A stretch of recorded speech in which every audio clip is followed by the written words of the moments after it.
요즘들 이제 1가구 2주택으로 네. 주택수에 포함이 되는데 대부분 주택이 없으신 분들이 없잖아요. 그렇죠. 그래서 이게 선뜻 이게 투자하기가 어려운데 이거를 어떻게 해야지 그걸 좀 피해서 쉽게 또 접근할 수 있는지 오피스텔에 네. 그것 좀 알고 싶어서. 알겠습니다. 두 가지로 갈 수가 있어요. 오피스텔은 건축법 소관입니다. 주택법이 아닙니다. 그래서 두 가지가 가능한 게 오피스텔입니다. 일반 임대사업자가 있고요. 두 번째는 주택임대사업자가 있고요. 세 번째는 아예 안 내는 겁니다. 임대사업을 아예 안 내고 그냥 주택수에 포함이 되는 거. 세 가지가 있습니다. 그리고 지금 같은 경기에는 어쨌든 뭐 작년에 7.10 대책도 나와가지고 임대차 3법도 나왔기 때문에 지금 월세가 상승하고 있는데요. 일단 주택수에 포함이 안 되려고 그러면 제일 중요한 게 일반 임대사업자를 내셔야 되는 겁니다. 자, 일반 임대사업자를 내시면 장점이 굉장히 많습니다. 첫 번째는 주택수에 포함이 안 됩니다. 그래서 부가세를 환급을 받는 겁니다. 자, 분양가 안에, 오피스텔 분양가 안에는, 자, 주택수에, 땅값에 대한 분양가, 건물분에 대한 분양가가 있어요. 근데 건물분에 대한 분양가 10%가 부가세입니다. 이거를 분양가를 다 냈기 때문에 부가세는 환급받는 건 아시죠? 자, 옷을 구매하시더라도 부가세 10%가 붙습니다. 자, 이 오피스텔은 분양가대로 분양을 받게 되시면 건물분에 대한 분양가 10%를 국세청으로부터 환급을 받을 수가 있는데요. 자, 일반 임대사업자 내는 거하고 주택임대사업자 내는 시기가 다릅니다. 시기는 일반 임대사업자는 자, 계약금 10% 내고 분양계약을 하시면서 10% 내신 상태에서 분양계약 후 20일 이내에 세무서에 신고를 하게끔 되어 있습니다. 자, 국세청 세무서에 신고를 하면 신고를 하는데 분양계약일로 20일 안에 신고를 하셔야지 부가세 환급을 받습니다. 그럼 부가세 환급받는 금액이 만약에 분양가가 한 2억 5천 정도 된다. 그럼 부가세 환급 금액은 건물분에 대한 10%니까 한 1,500만 원 정도 부가세를 환급을 받는 거죠. 부가세를 환급받기 때문에 주택수에 포함이 안 되는 겁니다. 네이버 뉴스에서도 많이 보시고 뭐 다음 뉴스에서도 많이 보시는데, 자, 종합부동산세는 간단하게 말씀드릴게요. 자, 국세입니다. 국세. 자, 국가에 내는 세금이죠. 국세라 그러면. 자, 근데 종합부동산세는 자, 합산과세입니다. 땅에 대한 거, 내가 땅 주인이에요. 땅 주인이고 제가 일반적으로 아파트를 가지고 있어요. 그리고 주택을 가지고 있어요. 그럼 그거를 합산해서 내는 세금이 종합부동산세입니다.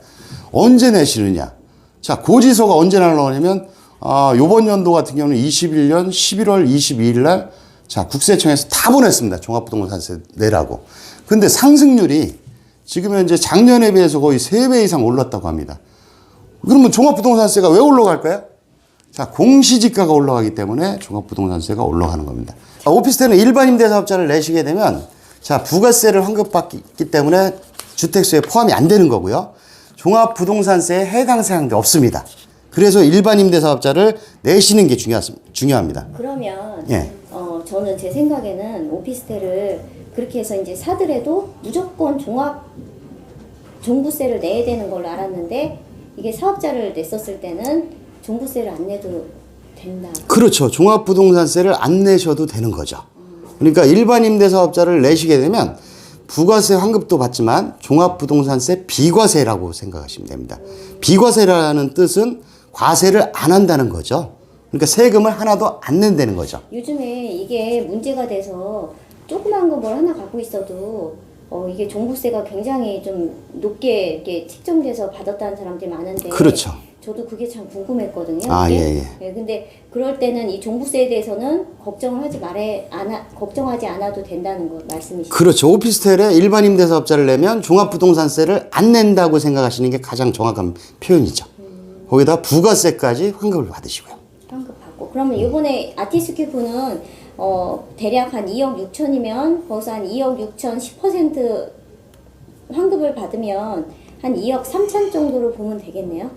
아니죠. 지금 현재 그 분양가는 아까도 제가 말씀을 드렸다시피 분양가는 토지분에 대한 분양가 플러스 건물분에 대한 분양가인데 부가세는 건물분에 대한 분양가 10%만 환급을 받기 때문에 자, 2억 5천이다. 아티스큐브가 분양가가 평균적으로.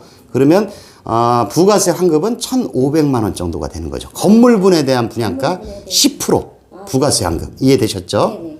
예. 그리고 이제 그렇게 되면은 또 대출도 또 궁금해지거든요. 그렇죠. 그러니까 대출은 한 어느 정도까지 나오는지, 그리고 또 그 대출을 받으면 요즘에 금리가 계속 오르고 있잖아요. 그렇죠. 예. 그 금리까지도 한번 설명을 좀 해주시면. 자, 이제 대출이 가장 중요한데요. 제일 중요한 거는 잔금 대출입니다. 어차피 아티스트 큐브는 계약금 10% 내고 중도금은 무이자지 않습니까? 그럼 잔금 대출 같은 경우는 아티스트 큐브 오피스텔 같은 경우는 자, 신용도에 따라서 70% 이상이 나옵니다. 그러니까 70%요? 그렇죠. 70%가 나올지 75%가 나올지 뭐 80%가 나올지 그건 모르겠지만 개인 신용에 따라. 그렇죠. 신용도에 따라서 70% 이상은 나온다고 생각을 하시면 가장 정확한 표현일 것 같습니다. 자, 금리는 지금 아파트 규제 정책이 정부 정책이 계속 시행되고 있기 때문에 자, 지금 현재 금리 자체가 많이 올라가 있잖아요. 근데 지금 1인 가구가 지금 40% 이상인 건 아시죠? 1, 2인 가구가 지금 현재 합치게 되면 70% 정도가 되는데 자, 그러면 실거주할 수 있는데 그런 장소들이 없지 않습니까? 아파트 같은 경우. 그래서 오피스텔 금리는 내려가고요. 그리고 아파트 금리는 올라가는 겁니다. 역전 현상이 일어난 거죠. 그래서 오피스텔 쪽으로 투자자들이 많이 들어오는 게 그런 이유 때문에 많이 들어오고요. 그리고 이제 세금 부분 측면에서도 지금 현재 아파트나 주택 같은 경우는 양도세 중과가 많이 됩니다. 3주택자 같은 경우는 내가 10억 원의 양도 차익을 받았다. 그럼 75%를 세금으로 내야 됩니다. 7억 5천만 원을 세금으로 내야 된다는 거죠. 근데 오피스텔은 양도세 중과 규제가 없기 때문에 양도세가 보통 세율이 6%에서 15% 사이, 보통 한 10% 정도만 양도 차익에 대해서 양도세를 내기 때문에 그래서 투자자들이 많이 유입이 되는 거고요. 그리고 취득세 같은 경우도 자, 오피스텔은 동일합니다. 내가 한 개를 하든 두 개를 하든 4.6%입니다. 취등록세가. 그렇지만 아파트 같은 경우는 2주택자 같은 경우는 자 8%, 1주택은 1.1%고 2주택자 8%, 3주택자는 12%입니다. 그러다 보니까 투자 자체가 오피스텔 쪽으로 소액 투자를 하시고 이제 양도 소득세도 적게 내시면서 투자 대비 수익률이 높아지는 게 그런 이유입니다. 오피스텔이 사실 이렇게 걱정이 공실 걱정도 사실 되거든요. 예. 왜냐면은 주위에 이제 광교나 이런 데들도 처음에는 막 받았는데 지금 1년째 공실인 곳도 있고 그렇죠. 광교에서도 네. 그래서 이제 좀 공실 걱정하시는 분들도 많이 있을 것 같아서 공실은 어떻게 해야 하는지. 자, 일단 공실 부분에 대해서는 크게 걱정하실 필요가 없는 게요. 지금 아티스트 큐브 같은 경우는 임대관리회사에서 임대보장을 지금 하고 있습니다. 최대 10년까지 임대보장을 해드립니다. 1년마다 자동갱신으로 해서 지금 현재 수익증서를 발행합니다. 그래서 500에 90만 원을 지금 현재 보장을 해주고 있습니다. 공실이 생기든 공실이 안 생기든 무조건 보장을 해주는 게 500에 90만 원입니다. 근데 조건은 있겠죠.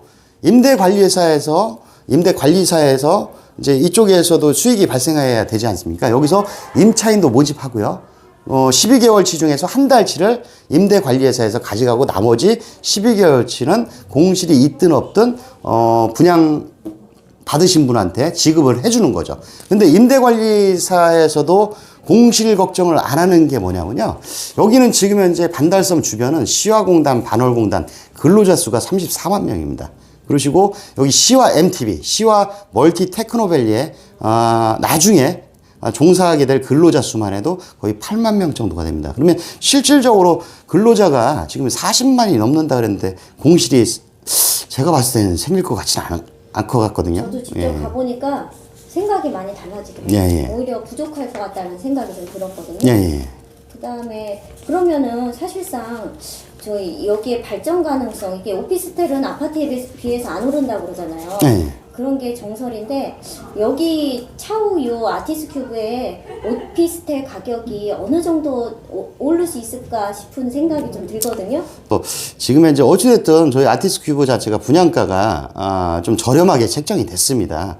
그게 왜 그러냐면 지금 시행사하고 시공사, 시행사는 땅 주인이고요. 시공사는 건설회사입니다. 이게 같습니다. 그러다 보니까 분양가를 싸게 책정했는데 주변 시세가 지금 똑같은 평수, 전용 면적 12평짜리 주변 시세가 지금 현재 이미 분양을 끝난 것들입니다. 100% 분양 끝난 것들이 보통 3억 5천, 3억 3천에 형성되어 있기 때문에, 그리고 저희가 이제 지금 아티스트 큐브가 브랜드가 큐브입니다. 태룡건설 브랜드인데요. 이게 5차까지 이어집니다. 저희가 아티스 큐브는 2차입니다. 2차 분양가가 2억 5천대.